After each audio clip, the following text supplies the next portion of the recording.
Assalamualaikum warahmatullahi wabarakatuh. Perkenalkan, nama saya Sela Putri Sinta dengan NIM B1B1 22081. Di sini saya akan menjelaskan materi tentang pemerintah dan rumah tangga, peranan pemerintah dalam perekonomian, kepincangan dalam mekanisme pasar, eksternalitas dan barang publik, serta macam-macam kegiatan pemerintah. Yang pertama, pengertian pemerintah dan rumah tangga. Pemerintah merupakan suatu organisasi yang memiliki kekuasaan untuk membuat dan menegakkan peraturan perundang-undangan di bidang tertentu. Dalam arti luas, pemerintah mencakup kegiatan otoritas publik, termasuk kegiatan legislatif, eksekutif, dan yudikatif yang bertujuan untuk mencapai tujuan negara. Pemerintah juga mengurus urusan negara dan kesejahteraan rakyat dan negara. Dalam arti luas, pemerintah mengacu pada suatu sistem, badan atau badan yang mengatur suatu negara atau masyarakat, termasuk kekuasaan legislatif, eksekutif, dan yudikatif. Pemerintahan mencakup semua lembaga atau badan pemerintahan yang memiliki wewenang dan tugas mengatur ekonomi. Dan pemerintah terjun langsung dalam kegiatan ekonomi melalui perusahaan negara, BUMN, atau BUMD. Pemerintah ikut berperan dalam menghasilkan barang dan jasa yang diperlukan dalam rangka mewujudkan sebesar-besarnya untuk kemakmuran rakyat. Hal ini sesuai dengan Undang-Undang Dasar Pasal 33 ayat 2 yang berbunyi, cabang-cabang produksi yang penting bagi negara dan menguasai hajat hidup orang banyak dikuasai oleh negara. Fungsi utama pemerintah adalah mengendalikan perekonomian untuk mencapai tujuan ekonomi tertentu. Untuk mencapai tujuan tersebut, pemerintah menggunakan kebijakan fiskal, kebijakan moneter, kebijakan tingkat kurs, dan kebijakan pendapatan. Rumah tangga pemerintah. Rumah tangga pemerintah adalah salah satu pelaku ekonomi yang berperan penting dalam perekonomian.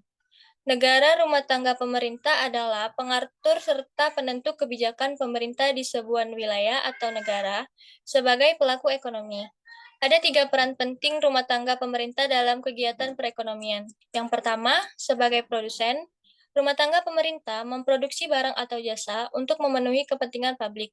Contohnya, PT Kereta Api Indonesia sebagai perusahaan milik negara yang memproduksi layanan transportasi umum untuk masyarakat.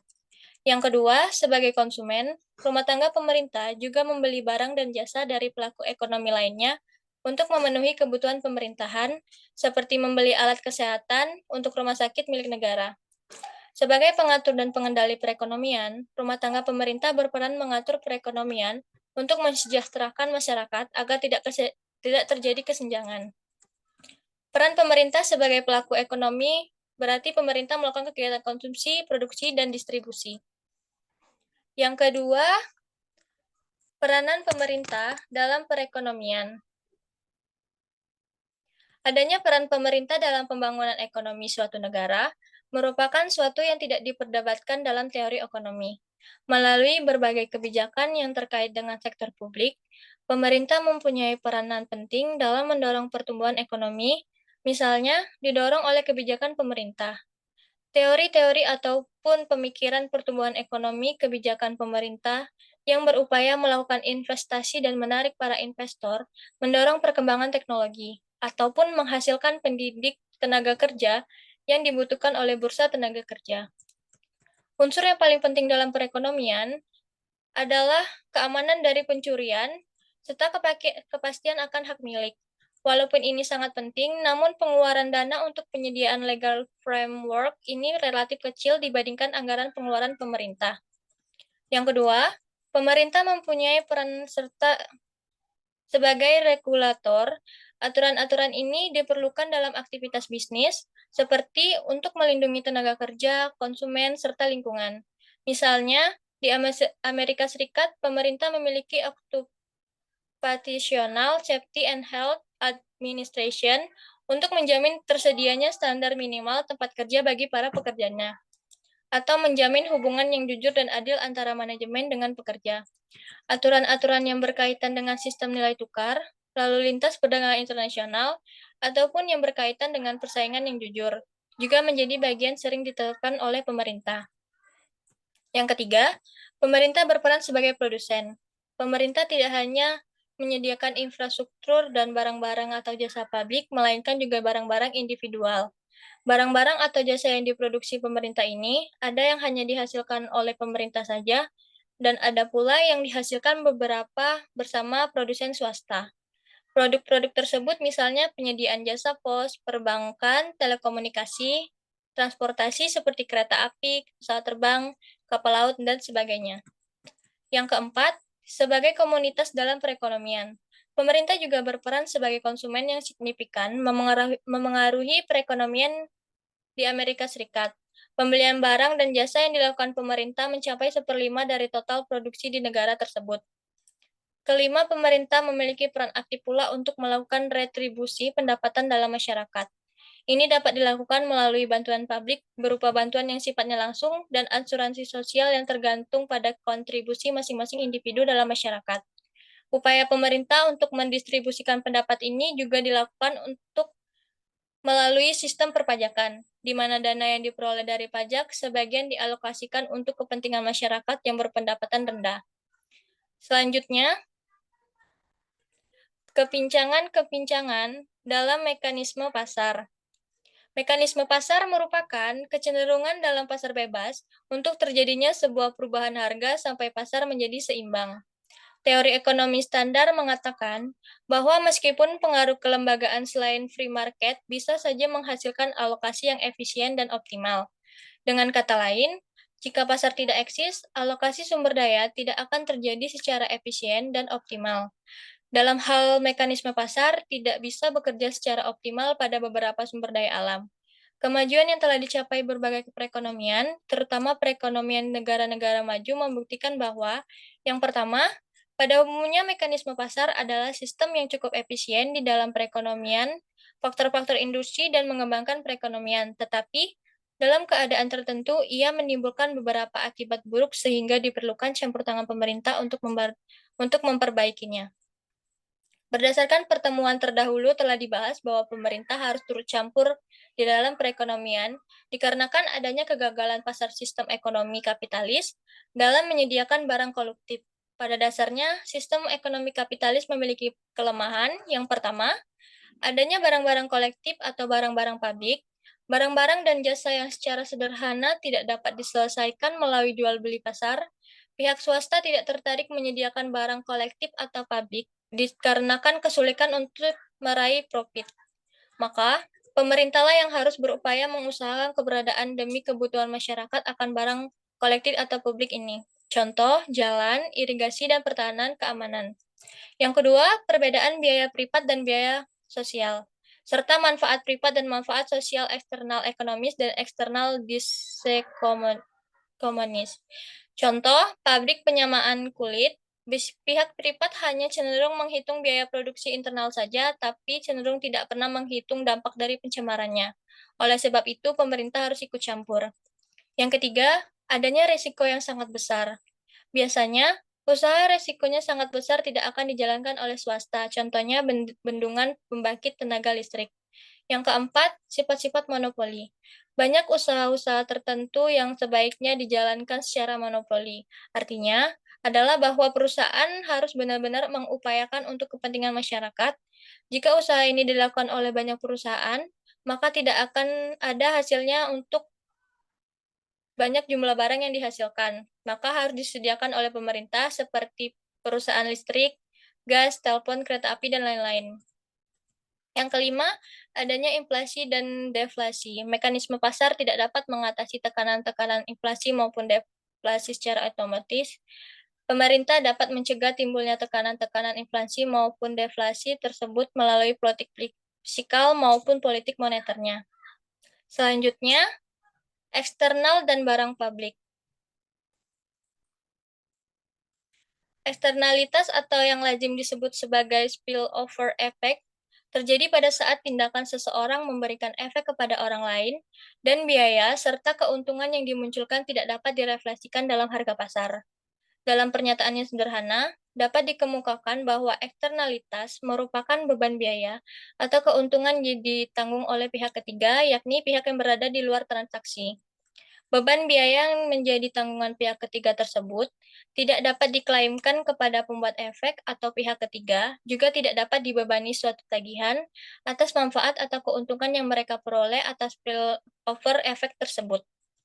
Berbeda dengan konsep-konsep sebelumnya, konsep eternalitas tidak hanya dapat pada proses konsumsinya, melainkan juga pada ditinjau pada proses produksinya. Misalnya, eksternalitas berupa polusi udara yang ditimbulkan oleh suatu pabrik karena kebutuhan pembakaran dalam proses produksi suatu barang. Polusi udara tersebut kemudian menyebabkan menurunnya kualitas udara yang dihirup oleh masyarakat sekitar, sehingga mereka terkena gangguan kesehatan pernapasan. Beban ini tentunya akan sulit apabila diklaim secara langsung kepada pemilik pabrik. Maka dari itu, pemerintah bisa menerbitkan perangkat kebijakan yang mengatur mengenai beban tarif bagi pabrik yang menghasilkan asap. Dan mencemari udara selanjutnya, beban tarif retribusi tersebut digunakan untuk meningkatkan kualitas layanan kesehatan bagi masyarakat.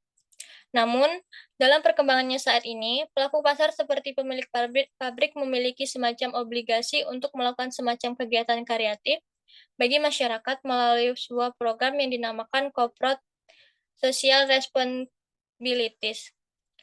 Yang selanjutnya adalah barang publik. Barang publik merupakan barang yang tersedia untuk semua orang dan yang bersifat non-eksekutif. Dengan kata lain, tidak ada persaingan yang terjadi antara aktor-aktor yang mencoba untuk mengakses barang publik tersebut. Lebih jauh, dalam tulisannya tersebut diuraikan bahwa barang publik dibayar atau disediakan melalui hasil pungutan pajak dan pinjaman yang dilakukan oleh pemerintah. Selain itu, harganya bisa dinyatakan dalam tingkat pajak yang diperlukan untuk membiayai produksi barang-barang tersebut. Sedangkan barang-barang privat dibayar melalui sistem harga yang berlaku di pasar. Konsepsi non-rivalry lebih mudah dipahami dalam konteks ketika suatu barang sedang dinikmati atau dikonsumsi. Artinya, mengekspresikan bahwa sebuah barang dapat dikonsumsi secara bersamaan oleh beberapa pihak tanpa mengurangi atau menghilangkan jumlah yang tersedia untuk dikonsumsi bagi pihak lainnya. Misalnya, saat kita sedang menikmati udara segar di sore hari, maka di saat yang bersamaan orang lain juga berada di sekitar kita dapat turut merasakan udara segar tersebut tanpa harus saling berebutan atau saling menghilangkan hak antara yang satu dengan yang lainnya. Berdasarkan penjelasan di atas, kita dapat menangkap bahwa secara tersirat, non-rivalry merujuk pada ketiadaan kompetisi dalam mengonsumsi suatu barang dan jasa. Hampir mirip dengan convirally, konsepsi ini juga harus dilihat dalam konteks konsumsinya.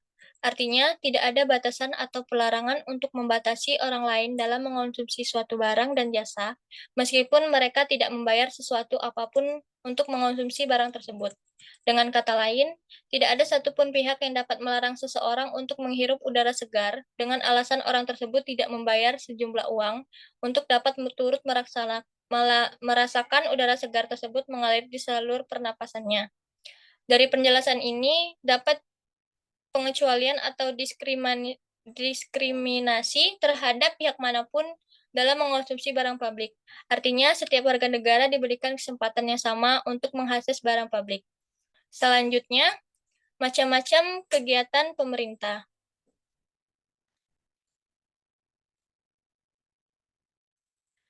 Dengan melihat uraian kelemahan-kelemahan mekanisme pasar di atas, dapat disimpulkan bahwa campur tangan pemerintah sangat diperlukan dalam perekonomian, di mana kita dapat menggolongkan kegiatan pemerintah menjadi 4 golongan. Yang pertama, kegiatan dalam mengalokasikan faktor-faktor produksi maupun barang-barang atau jasa untuk memuaskan kebutuhan individu maupun kebutuhan masyarakat. Jadi, kegiatan ini untuk memuaskan kebutuhan individu maupun kebutuhan masyarakat yang secara efektif tidak dapat dipuaskan oleh mekanisme pasar. Misalnya, pendidikan, pertahanan, dan keamanan, serta keadilan. Yang kedua, kegiatan dalam mengadakan retribusi pendapatan atau mentransfer penghasilan. Ini memberikan koreksi terhadap distribusi penghasilan yang ada dalam masyarakat. Yang ketiga, kegiatan menstabilisasikan perekonomian. Ini adalah dengan menggabungkan kebijakan-kebijakan moneter dan kebijakan lain seperti kebijaksanaan fiskal dan perdagangan untuk meningkatkan atau mengurangi besarnya permintaan agregat, sehingga dapat mempertahankan full employment dan menghindari inflasi maupun deflasi. Yang keempat, kegiatan yang mempercepat pertumbuhan ekonomi. Ini dimaksudkan untuk meningkatkan standar hidup penduduk pada tingkat yang layak dan mencapai kesejahteraan ekonomi yang lebih baik. Jadi, secara ringkas dapat dikatakan bahwa kegiatan pemerintah itu meliputi bidang alokasi, distribusi, stabilisasi, dan pertumbuhan. Kesimpulannya, rumah tangga dan pemerintah memiliki peran penting dalam perekonomian. Rumah tangga merupakan unit terkecil dari susunan-susunan kelompok masyarakat yang merupakan sendi dasar dalam membina dan mewujudkan suatu negara. Sementara itu, pemerintah memiliki peran dalam mengatur pasar untuk mencegah monopoli dan oligopoli yang dapat menghambat persaingan dan menyebabkan harga dan barang menjadi mahal. Pemerintah juga memberikan pajak dan subsidi untuk mengatasi eksternalitas negatif dan positif, membiayai perdagangan barang publik, dan memberikan pendidikan dan pelatihan untuk meningkatkan kualitas tenaga kerja dan memperbaiki produktivitas. Faktor-faktor penyebabnya antara lain adalah public goals, adanya eksternalitas, terjadi pasar tidak penuh, dan terjadinya kegagalan informasi. Eksternalitas terjadi ketika kegiatan ekonomi menghasilkan dampak positif atau negatif. Sekian penjelasan dari saya. Apabila ada kata salah, mohon maaf. Saya akhiri. Wassalamualaikum warahmatullahi wabarakatuh.